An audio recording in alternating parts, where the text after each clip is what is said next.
अस्सलाम वालेकुम सामीन। आज हम दो मौज़ूआत पर बहस करेंगे। वो पहला मौज़ू ये है कि सुप्रीम कोर्ट ने स्टेट बैंक को 21 अरब जारी करने के अहकामात दे दिए, और दूसरा मेन मौज़ू ये है कि पार्लियामेंट हाउस में कौमी असम्बली का इन कैमरा इजलास, जिसमें chief of army staff DGSI भी शरीक हुए। हुकूमत ने उन्हें मामलात के बारे में इन कैमरा ब्रीफ किया, उन्होंने भी बात की और हुकूमत ने भी अपना मौक़िफ़ सामने रखा। तो अब सूरत हाल सियासी तौर पर जो है ना वो इंतहाई गंभीर है। आज से नहीं, कई दिनों से ऐसा है। तो इन चैम्बर कैमरा के मौका पर जजेस ने फ़ंड जारी ना करने पर इजहार बरहमी का इजहार किया कि अभी तक इलेक्शन कमीशन को फ़ंड क्यों ना जारी हुए, और इजहार बरहमी करते हुए वाज़ह कर दिया कि अदालती अहकामात पर हर सूरत में अमल करना पड़ेगा।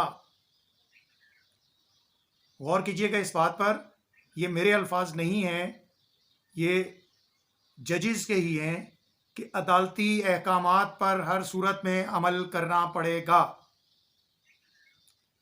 अब दूसरी तरफ अटॉर्नी जनरल क्या कहते हैं? कहते हैं पार्लियामेंट ने फंड देने से मना कर दिया तो हुकूमत कैसे दे सकती है। कौन कह रहा है? Attorney general. तो अब क्या हुआ? कॉन्फ्लिक्ट आ गया, दोनों की बातों में टकराव है। सुप्रीम कोर्ट कह रही है कि हमारे अहकामात पर अमल दरामद हर सूरत में होगा, और हुकूमत के जो अटॉर्नी जनरल हैं वो क्या कह रहे हैं? वो कह रहे हैं कि जब पार्लियामेंट हाउस ने फंड्स देने से मना कर दिया तो फिर हुकूमत कैसे दे सकती है। हुकूमती जमातें क्या कहती हैं जी? वो कहती हैं कि सुप्रीम कोर्ट का फैसला वन मैन शो है। हालांकि ये 8 जजों का बेंच है। अब हुकूमत ने क्या किया कि फौरी तौर पर जो फैसला सुप्रीम कोर्ट ने किया उसके रद्द अमल के तौर पर पार्लियामेंट हाउस में अदलिया के उस फैसले को मुस्तरद कर दिया। मुस्तरद करना, अब देखिए कुछ चीज़ें हैं जो पॉलिटिकली गेन करने के लिए कुछ काम किए जाते हैं। पार्लियामेंट में बिल पास करना तो ठीक है कि एक कानून बन जाता है, और उस कानून को भी मुफाद आमा के ख़िलाफ़ करार देकर सुप्रीम कोर्ट ने उस पर अमल दरामद रोक दिया हुआ है। अब रह गई दूसरी बात, लोगों को समझाने वाली या आम आदमी के जहन में ये बात डालने वाली कि करारदाद जस्ट एक आपका रद्द अमल होता है। आपके रद्द अमल को कोई खातिर में लाता है या नहीं, आपका रद्द अमल कानून नहीं होता। तो ये जितनी करारदादें पेश की जा रही हैं, इन करारदादों का शायद कोई इतना इम्पैक्ट ना हो। हाँ, सियासी तौर पर हुकूमत और उनके इत्तेहादियों के लिए गेन है, या जब तारीख लिखी जाएगी तो ये कहा जाएगा कि वो इस मामले में रेजिस्ट करते रहे।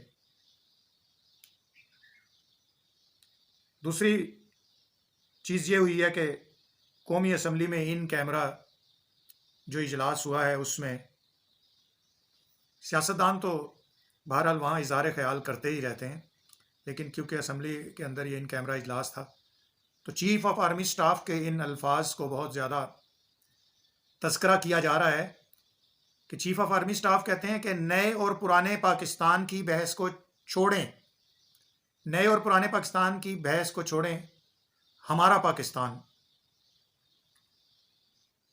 पाकिस्तान की बात करें। बड़ी अच्छी बात है। जब तू और मैं की बात ख़त्म होगी और हम की बात आएगी, जब मैं की बात ख़त्म होगी और हम की बात आएगी, तो तब ही हमारा पाकिस्तान बनेगा। अब हमारा पाकिस्तान बनाने के लिए बहुत से लवाजमात की भी ज़रूरत है। وہ لوازمات جو ہے نا وہ سیاستدانوں کے ذریعے پورے ہوتے ہیں. وہ لوازمات کیا ہیں؟ قومی یکجہتی، عوام کو جوڑنا آپس میں، پھر یہ ہے کہ ایک ایسا سازگار ماحول پیدا کرنا جس میں یہ عوام کو احساس ہو کہ ہاں اس ملک، اس خطے، اس معاشرے کے اندر ہمیں ہمارے حقوق مل رہے ہیں. اس معاشرے، اس ملک، اس سوسائٹی میں، اس حکومت میں ہم جو ٹیکس دے رہے ہیں اس کے بینیفٹس ہم تک پہنچ رہے ہیں. تب جا کے ہمارا پاکستان بنے گا. ورنہ معذرت کے ساتھ ایلیٹ کلاس کو کہتا ہوں، عمراء کو کہتا ہوں، سیاستدانوں کو کہتا ہوں، ارباب اختیار کو کہتا ہوں، ورنہ یہ تمہارا پاکستان ہی رہے گا، ہمارا نہیں رہے گا. ہمارا تو تب ہوگا کہ ہم تک بینیفٹ پہنچیں گے. اب بینیفٹ نہیں پہنچیں گے تو پھر یہ ہمارا کس طرح ثابت ہوگا؟ یہ غور آپ سب نے کرنا ہے. جن جن کے پاس اختیار ہے وہ سب اس پر غور کرو کہ ہمارا پاکستان کیسے بنے گا. تمہارا تو یہ ہے، تمہارا پاکستان تو یہ ہے کیونکہ تمہیں اختیار ہے یہاں پر. اس کو ہمارا بنانے کے لیے تمہیں کیا کیا کرنا پڑے گا، یہ سوچ تم پر چھوڑتے ہیں عوام کی طرف سے، کیونکہ میں عوام میں سے ہوں اور آپ خواص میں سے ہیں. آپ کہتے ہیں کہ میں بھی ایک عام شہری کی طرح، میں بھی ایک عام انسان ہوں، لیکن حضور آپ کو جو ذمہ داری، جو عہدہ اور جو مرتبہ دیا ہے، اس کی وجہ سے آپ عام انسان نہیں رہتے. آپ کا کردار، آپ کی ہر چیز باریک بینی سے اس کا تجزیہ کیا جاتا ہے، اور آپ کوئی بات بھی کریں تو آپ یہ نہیں کہہ سکتے کہ یہ بات میں ذاتی حیثیت میں کر رہا ہوں. کیوں؟ کسی کی ذات کی اہمیت نہیں ہے، اس جگہ کی اہمیت ہے جس جگہ اسے بٹھایا گیا ہے. تو میں معذرت چاہتا ہوں، معافی چاہتا ہوں کوئی بات زیادہ نکل گئی ہو، لیکن ہے یہی ہے کہ ہمارا پاکستان ہمارا ہے. ہمیں یقین دلانے کے لیے ابھی آپ کو بہت کچھ کرنا ہے. کر کے دکھائیے.